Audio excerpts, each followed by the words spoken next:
The goal is not about the bottom line. It's about the lives changed and what ministry was done and was it financially healthy. Hey everyone, I'm Kira. And I'm Morgan. And we're your hosts of Distilled, Church Finance Made Simple. Today, we're going to be talking about 3 critical mid-year financial review steps. We're really excited about this topic because the middle of the year is the perfect time to pause, check the numbers, and make sure the budget still matches the mission. A mid-year review helps churches avoid surprises, course correct with confidence, and finish the year strong. But first, Morgan, do you have an icebreaker question for us? Yes. All right. Are you ready? What object in your home would perform best in a tiny courtroom drama? Ugh, do you have one? I think it would be the vacuum, because the stuff that has picked up over the years would just really, if you dumped it all out and told a story, you would get some hairy stuff. Definitely. I'm here for it. I'm here for it. Okay, mine's right here. Are you ready? Yes. It's this box. Okay. Black money. Because I feel like it would make for a spicy drama all around what's inside the box. That's good. That's good. I like it. I'm here for it. Love it.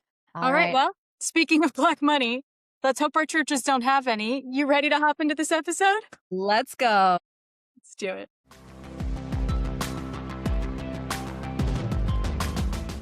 Okay, we're almost to the middle of our year. Can't believe it. But January is a distant memory, and our budget might need to be dusted off if you're one of those churches that looks at it once a year, which I hope you're not, because we recommend obviously that you do it multiple times a year. I'm Greg Daly. And I'm Dan Porbe. And we're from Parable, your church financial team.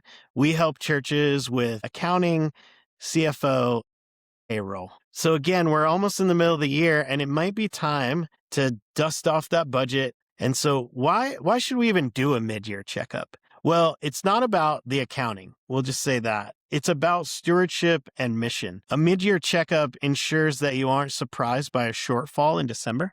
Nobody wants that. No. Nobody wants to have to go before the congregation and say, hey, by the way, we missed our budget by $100,000. We need more money. That's just not a great place to be in December. You want to encourage people's generosity in December, but you want them to be giving towards not a sinking ship or just to turn the lights on, but you want them to give toward this mission and vision. And so it allows them to say yes, or allows you, the mid-year checkup allows you to say yes to new ministry opportunities if they come about. Yeah, that's right. So let's start with the first thing to do is to review your income and giving trends. And so, what I like to do is we use the word trend because I don't like to just look at the total, but I like to look at the trend. What's happening? Is giving consistent? Is it going up? Is it going down? You might notice like a jump in one month and realize, well, hey, there's a large one-time gift or something that's skewing our data. And then I like to look at the income and say, how does it compare to what we projected? When you created a budget, you were setting an amount to say, here's what we think God's going to provide. Well, how are we comparing? And are we on track with that? Have we gotten off track? Do we need to make any adjustments to our budget so that we don't end up in December $100,000 off or more, whatever that might look like? We also want to think about the summer slump. And when, we've been projecting our income, we want to make sure that we weren't just assuming that like, hey, every month we're getting this same amount of money, but not projecting for things like the summer slump or, hey, maybe there's, like heading into Easter, a lot of churches see additional giving. And so we don't want to just project off of that, but look at this longer trend and make sure we really understand what's happening with our finances and what we can project from that. And so one of the things we actually recommend is looking at your prior year giving trends and just kind of see what's the trend to giving that we've had in the past. And then that will help us understand what it might look like moving forward. I mean, that's a tool that you can get from our budgeting toolkit, which we'll tell you how to get at the end. But an action item would be to pull your income versus your budget report for January through whatever the last month that you have of updated financials. And then look at that and see how are you projecting. Just chart it out, plot it out on a basic spreadsheet if you know how to do that, or if you have a way of looking at it and just see what's happening, what's the trend with our giving, and how does that compare to what our projection was for it. The next thing is to check on your cash. So there's there's something that you'll hear us talk about in other videos, but this idea of like, there's these words, cash flow and profit. And so you look at a report and it can say that you made money.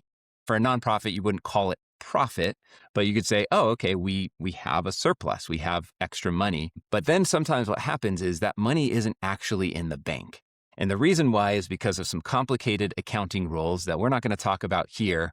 But it's really important that you understand that you're not just looking at that report, but that you actually understand where is our dollars actually at? What do we actually have on hand?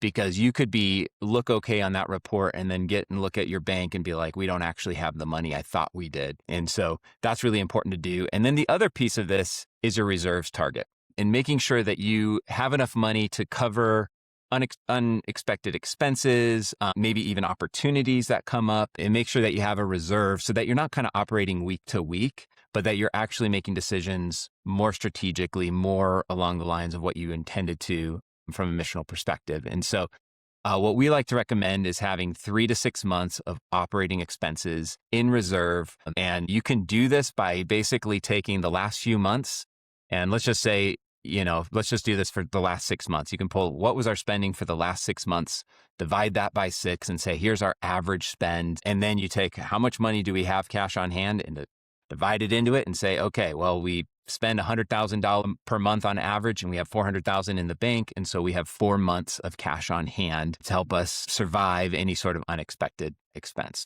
We do want to also mention that there is a balance to how much money a church keeps. There's this idea of lazy money. And so one of the things that we'll actually see with churches is they aren't intentional. They think, we're going to store up money. And it seems like they're stewarding it well. But what's actually happening is it's sitting in the account, not even earning as much interest to keep up with inflation. So you're actually losing money on that. And so sometimes you do want to have extra savings. You might be working towards a building or some future goals.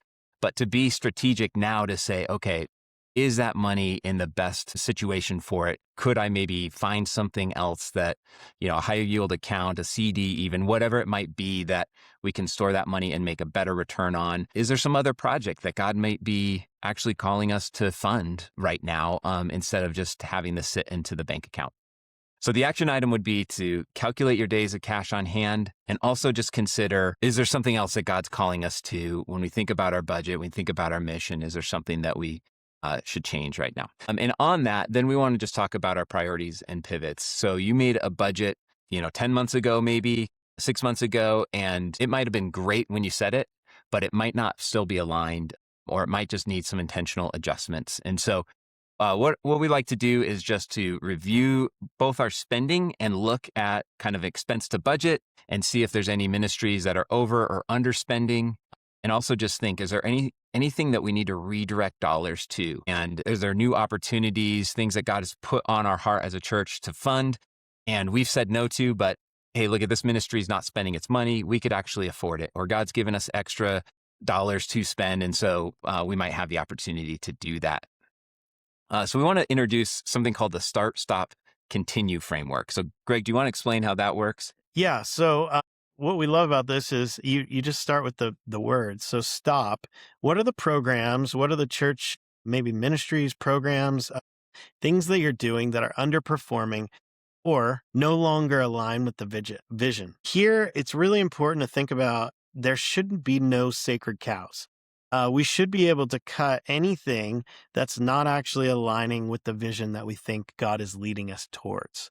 And so this is a good one to start with is what are the ones that we can stop? Are there any that we should start? The things that new opportunities that maybe have emerged since January, a new community outreach, or a tech upgrade that comes that we didn't know about in January that we really, really need or could help accelerate the ministry in some way. And then the last one is continue. What's working well and needs more investment? So those are just 3 ways to be able to spend or invest those dollars into different things and to divest some of those dollars if you're stopping something. And it's a really simple activity, right? You just list out your things and like, do we still need to be doing this? And you can look at it on some of the major events or major spends and what are the things that we've wanted to do and what do we need to keep doing, and just be strategic with it while you're doing a quick review. And some of these things too, happen, especially if you have like a smaller bucket than you thought was going to come in, right? Yes. And you can't do as much as you think. And one of the helpful analogies we tend to think about is if you put your church on an operating table, what does that church need to live, right? And that can give you kind of like, it can take away the sacred cows a little bit, because at the end of the day, if the church doesn't live, then none of these ministries are going to happen, right? So then there's margin. We talk about building in margin for mission. If you are under budget in spending, prayerfully consider what to do with it. Don't just let it kind of slip through the cracks, we call it, or fall, like money that's fallen in the cracks of your couch. A lot of times that happens just by, we overspent here, we overspent there, we weren't tracking it super well. But if you are tracking it, you can actually budget for a margin. And sometimes you just don't spend as much as you thought you were going to spend. Maybe you over projected in an area, which gives you another margin. And then having, like we said earlier, a wish list, some priorities list that's like, hey, if we have extra money, this is what we're going to do first, because that avoids spending it on shiny things, right? The newest, shiniest thing that happens to ask for the money at the right time. And you're like, oh yeah, we can spend that. And then we realize, oh, that wasn't as strategic as we maybe thought it could be. Yeah. So one action item here is to identify one expense that you can cut and one vision aligned project that you can fund. Again, the goal is not about the bottom line. It's about the lives changed and what ministry was done, and was it financially healthy? So a final call to action is take an hour this week and sit with your numbers so that you can lead with confidence for the next 6 months. Taking that time to review and look at it again with a fresh set of eyes will help you maximize the impact your church can do. You can do this with a couple of tools. We have a budgeting toolkit. We have a church financial toolkit. If you've had some of these mistakes, again, these toolkits are created with over 500 churches that we work with, and you can download those at liveyourparable.com/financial-summit. And then we find most churches don't have a giving problem, and it's not usually a money problem.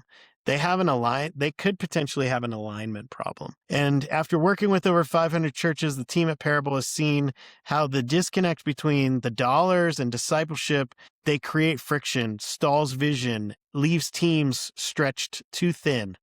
So our upcoming book is designed to disrupt that cycle. We provide the tools to move forward from reactive budgeting to intentional financial leadership. Gain visibility to make confident decisions, and unity to ensure every resource is running towards your God-given calling.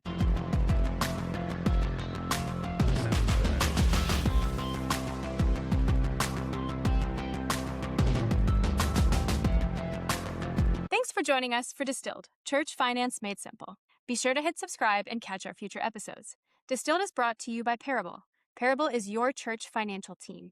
We help churches like yours with accounting, payroll, and CFO services. To find more episodes of Distilled, resources from the show, or to connect with us about how we can help your church finances, visit us at churchfinanceMadeSimple.com.